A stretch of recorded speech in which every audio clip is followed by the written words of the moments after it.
Welcome to Excel in Case Interviews. This is a focused discussion around case interview preparation and solo practice. This specific video will talk about case structuring. My name is Pam Schilling. I'm a former strategy consultant and leader in the technology industry. I now run a firm called Arch Career Partners where I specialize in helping individuals pursue opportunities with the most selective and elite hiring organizations, and I have a particular specialty in the area of consulting and case interview preparation. In the journey of preparing for a case interview, there's a variety of practice areas where you can do the practice on your own without a partner. There's a set of activities, and this video is going to focus on structuring. Case structuring is one of the most important parts of the overall case interview. Let me explain a little bit about this activity and where your focus should be. First, let me give you a little bit more insight into why the case structure is so important. This is the first 3, maybe 4, even 5 minutes of the case, and it's probably one of the most crucial elements to your overall success. Structuring is a very important and key skill that's used in consulting and a lot of corporate roles, and the interview process is really honing in on your ability to break down a complex problem and organize it into pieces. In general, the answer that you get for the case is far less important than the overall approach. Yes, your answer needs to be reasonable and generally correct. Some cases have a particular solution that you're guided towards if you do the right type of evaluation, but in general, it really comes down to how you break the problem down and can you prioritize and can you pick out the right kinds of issues. The other thing that's important to consideration is that many times in our day-to-day work, we don't have to take complex problems and break them down under a ticking time clock. And in the interview setting, you do have a limited amount of time. So this is something that's assessed overall in the case interview. This is particularly important and can be challenging if you're someone who has a particular type of background. And again, this is coming from years of experience working with thousands of professionals. I've seen this come up as a pattern. So if you're someone that your prior work really wasn't focused on setting up a project where you have a macro level view, or maybe you don't have really deep work experience like someone at an undergraduate level or a graduate student maybe in a PhD program where things have been organized a little bit differently. And in some cases, it could be that you've not worked on projects that have multiple work streams, and so you've really focused in on your area. Another consideration is if you're someone who the prior role that you've been has been really methodical and very detail oriented. You could be somebody that had to build a multi-hundred line project plan. And so you have a really good mechanism for creating a thorough and rigorous work plan. But in the case interview, you're going to be at a much higher level. And it's kind of difficult to make that transition from really being detailed to really being high level and comprehensive. And so those are just things to pay attention to based on your background. Some of the resources that are available for practicing structuring, there's a lot of things out there. There are a number of books that have been written by consulting experts, and you can find those online or through one of the online booksellers such as Amazon or Barnes & Noble. Also, many consulting clubs have their own case books, and so if you're on a campus in a undergraduate, graduate, or business school, you might have access to these, and then sometimes they can also be found just by doing a really smart online search. And through online resources, there are also cases and overall case prompts. There's another great tool on the market right now called Rocket Blocks that has this type of a drill. And then in general, you don't really even need a case book. You can pick up a Wall Street Journal or a Financial Times, read an article. There's probably a business problem being addressed, and you can simply sit down and structure that problem. So lots of different resources that you can access to help with this type of practice activity. So let me tell you a little bit about your focus here. And one of the things that this activity helps us do, and some of the main things that you should be prioritizing in this type of a drill.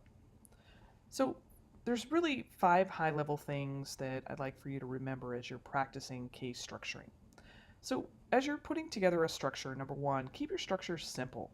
You want to be MISI, which is mutually exclusive and comprehensively exhaustive. This is going to allow you to get at some of the insights and the deeper elements. But you don't want too many different elements to your structure. You don't want 6 or 7 different groupings. You're just not going to have enough time to be able to work through all of that given the constraints of the case interview. Also, you want to really tailor your structure to the case. The structure doesn't need to be fancy. It doesn't need to be sort of articulating every single business framework that you happen to know. And it should also not be a recipe. So, one of the things that you can do when tailoring is to use the language of the case itself. Use the industry, use the type of product, think about customers. Don't think at this high level, generic level.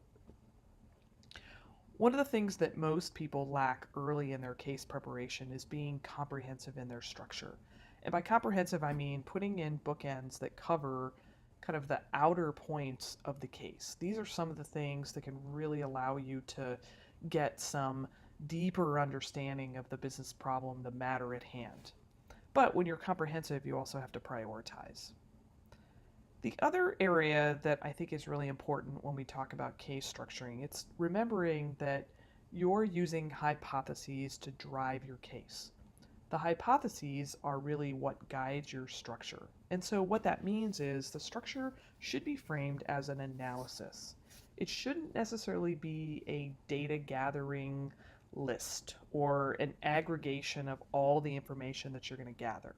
That ends up looking more like you're someone who's bottoms up versus top down. The final point that I want to make, and I probably can't state this enough, when you finish with a structuring drill or any type of case practice, you should really spend as much time reviewing the feedback and the solutions as doing the work itself. This process of iteration is very critical in helping you to progress your case skills.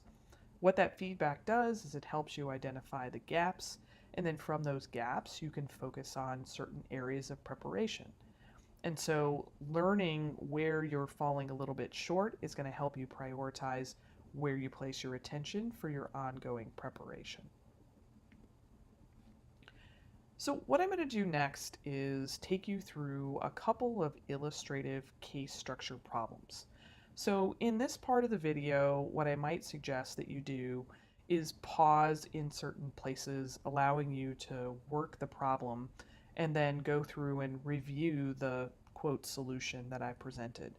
I'm going to explain the solutions just a little bit to give you a sense of maybe what I was thinking and how I approached it. One caveat: not all case structures are going to be the same. No two candidates are going to have the identical approach, and that's okay. So as you're going through and you're reviewing, what I encourage you to do is to really think about, do you have the right elements? Do you have kind of the main issues captured? And do you have a degree of comprehensiveness? I'm not expecting that your structure will look exactly like the solution that I've presented. So what I'm going to do is I'm going to walk through the overview of the situation, and then I encourage you to pause, then work through what you think the structure might be, and then restart the video and listen to my thoughts on the solution. And I'll do that for the 3 case problems that we have here.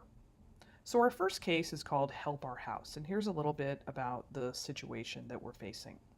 You have a close friend who's evaluating a situation with their home. They live in a very nice 3-bedroom house in the suburbs, and it's about 20 years old.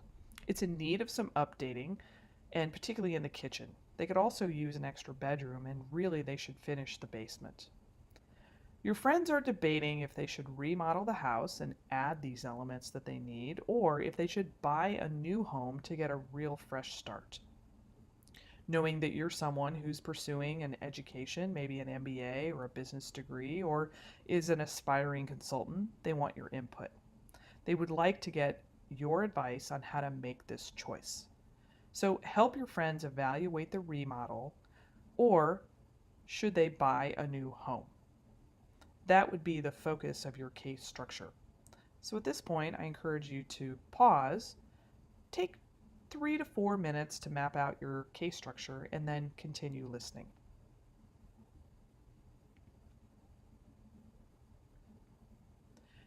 So let me walk you through the structure that is provided here as an illustration. So the question is, help our friends evaluate the remodel, or should they buy a new home? And so in this solution to this case question, there's 4 areas evaluated. The first is, what are the needs of the family? And there's a list of different things that might be considerations to understand what the family's really focused on and what they're trying to accomplish. What's the home and space needs that they have? What are the functions? What are they trying to accomplish? How important are schools? What are the logistics to and from their work if they work outside the home? Maybe how much outdoor space do they need and what type of outdoor space? What's the budget that the family is looking at as a constraint and as an opportunity? And then also, what are their future needs versus what they need immediately in the short term? So these are all different factors that we could get information to help evaluate really what are the objectives of the family. Then we could evaluate the remodel and look at the benefits and the cost of it. So some of it could be looking at the plans and trying to cost that out. We could also determine what is discretionary versus what is fixed in terms of the remodel. Who might be able to do the demolition? Can the family do it themselves, or do they have to hire that out? Is there a benefit to doing multiple areas of the home versus just doing one at a time? How much disruption would the family be during the work of the remodel? And then when it's all said and done, what would be the incremental value in terms of financial value? And then the just pure qualitative joy of having a fresh, updated home that they would live in. So these would all be different assessments that we could do focused on the remodel. The next area potentially could be looking at the feasibility of a new home. And in a new home, there might be 2 considerations: building the home from scratch versus buying a newer home that's being built based on a area that has kind of model homes. This then could allow you to assess the purchase price or the cost of the build, how available is a plot of land or a model home, what's the timeline, how long would it take, and then is the family willing to relocate, because clearly they wouldn't be able to do that on top of where their existing home is. So this will give us a sense of what does it look like to build or buy a new home. And then some final other factors, and sometimes this just makes sense as a catch-all category. So one consideration could be, what's the market where their present home is located? Is that a good market? Would it be easy to sell? Would it be difficult? What are comparable homes in that neighborhood which might dictate the selling price, which could be a factor in buying a new home? What's the timeline for starting? Is it something that they need to do immediately, or do they have a longer, say, 6, 9, 12-month time horizon? If we look at something even more macro, what's the overall economy? What are the prospects of things? Is it a good time? Is it a bad time? What might interest rates look like? That sort of thing. And then finally, what's the experience that the family has with any type of remodel? It can be kind of stressful. Do they have the ability to manage the contractor and the remodelers? Those sorts of things. And then finally, it also might be worth understanding what other investments that the family is going to be making. Do they have college education? Do they have a new car? Do they want to take a vacation? Those sorts of things.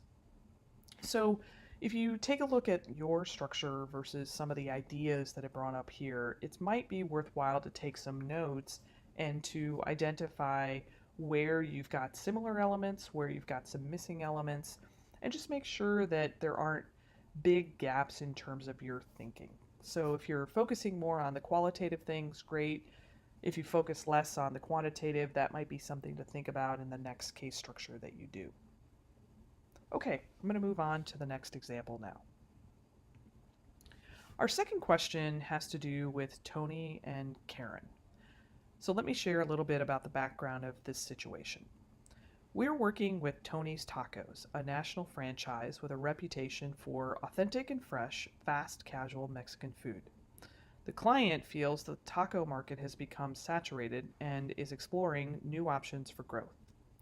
To pursue that growth, Tony's Tacos is thinking about acquiring Karen's Kebabs, a young and growing chain focused on South Asian cuisine. The business model of Karen's is a territorial franchise model. This is where franchisors are granted specific regions. And they have a similar type of menu and food quality approach as Tony's Tacos. Karen's Kebabs is also a national company like Tony's. So the question here might be, is Karen's Kebabs a good acquisition, and would it be a good match for Tony's Tacos? So if you like, here, pause the video, take a few minutes, maybe 3 or 4 minutes, map out your structure, and restart the video to hear a little bit about the solution.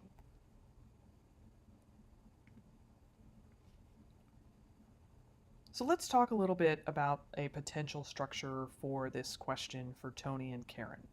So the question that we focused on is Karen's Kebabs a good acquisition and match for Tony's Tacos? There might be a variety of things that you've thought about to be able to prepare a structure to help answer that question. So let's talk a little bit about the 4 areas that are defined here. So one consideration might be the industry factors. It might be valuable to look at what's going on with fast food and ethnic food, particularly South Asian food, and to see if this is a trend that's popular. Also, what's the profitability of this industry and what are the growth prospects? In addition, what's the percent share of the market that the South Asian food subsegment has, and is that share increasing or decreasing? Who is the competition? How many competitors? What's the intensity of this industry? And then also, what's the product diversification, both for Karen's and then the industry overall? Another area worth exploring are the various financial factors. This is where the purchase price of the business could be evaluated. You might even have to quantify it eventually. The payback of the acquisition might be a consideration. Looking at the financial synergies, once these two businesses are combined, where are their potentials to leverage as well as drive out cost of the business? And so you could look at both the cost side and the revenue side, and then maybe there are some tax opportunities. That's kind of a minor detail, but sometimes in big acquisitions, that's an important factor. The third area then is operational considerations. So these two businesses eventually have to be brought together and operate seamlessly in some degree. And this might be something worthwhile to take a look at as part of evaluating if it's a good acquisition. So what would be those operational synergies? Are there systems? Are there human resources and training? Those sorts of things. How complex might it be? How different or similar are the two businesses? Those contracts that they have with their franchisees, are those going to be hard to somehow bring together under one business umbrella? There's definitely management considerations, and how is the business going to be managed and what part of management is going to be retained from each company. Then there's also the marketing opportunities. Many businesses in this day and age have debit cards. That's kind of a neat opportunity to be able to put the two companies under one debit card. And then those franchisees, how is this going to work, and are there benefits to them, or are there going to be potential headaches? And then finally, again, there could be a collection of just other general items that are important to consider. So one might be the locations, and are there opportunities there to potentially combine to create some sort of supply chain synergies? Are the locations overlapping or distinct from each other, and how does that help or hinder? Do the two brands make sense together, and how are they perceived in the marketplace? When we think about the overall strategy, do those things make sense? Are they trying to operate with the same sort of considerations? Is there some sort of emphasis on health or happiness, or the type of food, and displaying the ethnicity of these various brands? So those might be important aspects. Then there's also the cultural fit of how these two businesses really internally operate, and what are the things that they value, and what type of people do they have working in the organization. Are there customer perception questions that are going to come into play? And then finally, what might be some of the risks? Are there market risks? How might investors think about this? Anything that could potentially come up as a hiccup. So again, you may not have every single one of these elements, but are you at least taking into consideration those various factors, and are you perhaps missing anything that would be worthwhile to probe a little bit further? If you're not as familiar with how to look at mergers and acquisitions, there's some really interesting areas of reading, whether it's the activities to evaluate the value of the company and put an actual dollar value on that, whether it's the way that we evaluate the cultural integration or the post merger integration. And then also, just in general, when does it make sense to acquire versus grow organically? Those could be some things that might be worthwhile to follow up on. Finally, our third example. Let's go through this as the last example for this discussion. So, this is painting profits. And let me share a little bit with you about the client matter. You happen to be working with a pro bono client on an engagement at the Lincoln Park Zoo, which is a city-based zoo in the heart of Lincoln Park, which is a part of Chicago, one of the neighborhoods of Chicago. They've had a noticeable drop in revenue from their face painting, which is one of the services that they provide, and it's offered typically at several locations around the zoo. The zoo management would like to have you identify some solutions that would help them increase revenues and to obviously do so with a degree of profitability. So the question is, please provide them with an approach to help them increase their revenues, which is essentially a set of recommendations. So please pause the video here, take a few minutes to think about what the structure might look like, and then go ahead and play forward to hear some thoughts on the solution.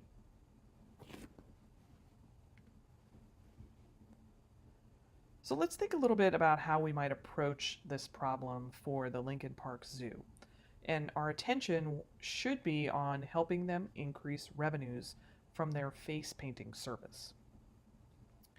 Here, the orientation of the case structure, and if I'm thinking a little bit about some of my hypotheses, it's really the drivers behind increased revenue. And of course, I'd want to make sure that that increase in revenue has a proportional increase to the profitability. So I'm not going to be doing anything that's like a loss leader, that sort of activity. So the first thing I would think about would be increasing price. Increasing price, if it's feasible to do it based on the price elasticity, that would be the fastest way to increase revenue. So one of the things that I could potentially do is benchmark the price of face painting, or what the cost to the customer is, against other organizations and zoos that do face painting. So I could do a little bit of research on that. And then I could also calculate price elasticity. How sensitive are customers? One of the things that I might think about, people coming to visit the zoo, it's a fun day, it might be a splurge, it might be something that the kids really enjoy, and so maybe there isn't a lot of price sensitivity in this area. The other opportunity is to increase volume. So I might be looking at ways to increase the number of face paintings per day, the throughput. And so I could do things like maybe including the face painting in the membership, which might overall increase my memberships, and potentially I could increase the membership fee to account for that. I can have some type of a family package where maybe the first face painting is at a certain price, the second one is a little bit less, and so on and so forth. I could also bundle this with other zoo activities. So maybe you could take a photo and get a face painting, and those are bundled together. And another approach would be the marketing or the promotion. So I could increase the signage around the zoo to make people more aware. Maybe there's just an overall lack of awareness that this is an activity that goes on at the zoo that people could participate in. The third area could be to actually evaluate the operations of the face painting in the zoo. I could look at the locations, maybe they're not high traffic places. I could provide the face painters with some additional sales training. Maybe they're not doing enough to really bring in customers and encourage them.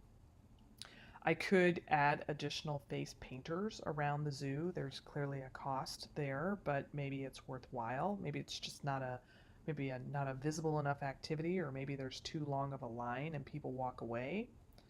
I could change the type of face painting. Maybe people don't like the images that are painted and they're not so fond. I could learn about that potentially by doing a focus group. And maybe people are concerned about the type of paint, and maybe that there's allergies or some sort of issue with the paint. And so I could advertise that we're using an organic paint that's irritant free, something like that. So finally, I could look at some other considerations that might help me figure out why there's a decrease in revenues currently, which would help me increase revenues going forward. One area would be to look at any customer feedback, maybe look online, see if there's any comments on the social media sites, and to understand if there's some problems that maybe I haven't already identified. And then I could also look at other services or activities across the zoo. Maybe this is a zoo-wide trend as opposed to just a face painting trend. And that would be something that, in fact, I might want to do from the start, because maybe this is more of a macro level issue. So there's, again, probably a variety of other considerations, but these are some of the main things that come to mind. And here there's a lot of focus on diagnosis and trying to understand, as well as think of recommendations going forward. So one of the things that you can do as you practice case structuring over time is to do an activity that I call the 753. And one of the reasons why I recommend this is because case structuring is something that you want to develop both competency and also efficiency. So one of the ways that you can do this is to pick 3 case prompts and do them one following the other. The first one takes 7 minutes to put your structure together. The second one takes 5 minutes to put your structure together. And the third one then take 3 minutes. And then keep practicing that, where over time you become much more efficient, much quicker, still thoughtful and comprehensive, but you're able to work at a faster pace. This is just going to help you with the overall efficiency of your case interview, and then also looking more confident. So the grasp of the content, doing the structuring with some efficiency, it just presents that you've got that degree of confidence, which is important overall as the interviewer assesses your presence and delivery. Just as a summary, this is a part of the process where your feedback and review is really important. So this is a practice activity. There's some type of a solution. Reviewing that solution is part of the feedback process. And then it helps you identify any gaps where you can do further drills or review additional content. So take time, invest in this part of the feedback review, and really focusing on drills where you have gaps and weaknesses rather than focusing on your strengths to some degree. So over time, you'll whittle away and attack some of those gaps, and then you'll be able to continue to improve and get up the learning curve in the case interview. In closing, let me offer a couple of suggestions on next steps in how to put this activity into practice. So find those case books that I mentioned, go into them and identify 3 to 6 cases that you want to work on. Make sure that you pull a case that it looks like it's got a good solution, and particularly it's mapped out the case structure that you can reference. Start out with 3 cases and just go through the structure. You don't need to work it all the way through so that you can focus on this drill. Once you've done that for all 3 cases, review the solutions that's provided. Again, there could be more than one way to organize. What you're really looking at is an inventory of what you've included versus the solution. Once you've done that, you can identify gap areas and figure out, based on those 3 cases that you've prepared, what are the 1 or 2 main things that you need to then follow up and study a little bit more. It could be some business frameworks, it could be a little bit of industry information, it could be some just general concepts, but this will help you do a little bit of drill down and focused review, and then you can go back to some of these case drills or practicing a case with a partner. Thank you for taking a few minutes to learn about one of the solo practice activities, case structuring. Please check out the other case practice videos that will continue to help you with your case preparation focused on solo practice activities.